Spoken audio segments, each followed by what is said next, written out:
होनी चाहिए। Right to recall is a mechanism that empowers the voters to de-elect a neta representative before the tenure ends if he fails to discharge his or her duty। Sir, हम MP MLA चुनते हैं, उसके बाद अगर वो काम ना करे, अपने वादे भूल जाए, जनता से दूर हो जाए, तो 5 साल तक इंतजार करने के अलावा जनता के पास कोई ताकत नहीं है। कोई इंटरिम प्रोविजन नहीं, कोई अकाउंटेबिलिटी नहीं, कोई परफॉर्मेंस रिव्यू नहीं, कोई करेक्टिव ऑप्शन नहीं।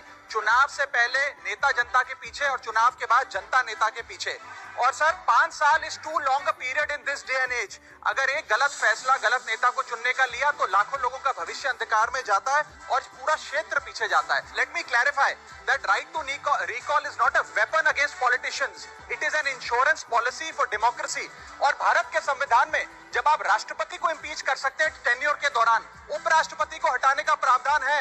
जजों को इम्पीच करने के लिए प्रोसेस लेट डाउन है। यहाँ तक कि रूलिंग गवर्नमेंट के खिलाफ नो कॉन्फिडेंस मोशन लाकर आप सरकार बर्खास्त कर सकते हैं। तो MP MLA अगर आपका नॉन परफॉर्मिंग है तो उसको हटाने के लिए क्यों नहीं राइट टू रिकॉल मतदाता को देना चाहिए। दुनिया की 24 से ज्यादा डेमोक्रेसीज में राइट टू रिकॉल का मैकेनिज्म लागू है, जिसमें US, कनाडा, स्विट्जरलैंड जैसे देश है। मैं आपको उदाहरण देता हूं सर, कैलिफोर्निया में एक गवर्नर क्रिस डेविस नाम के नेता 2002 में चुने गए।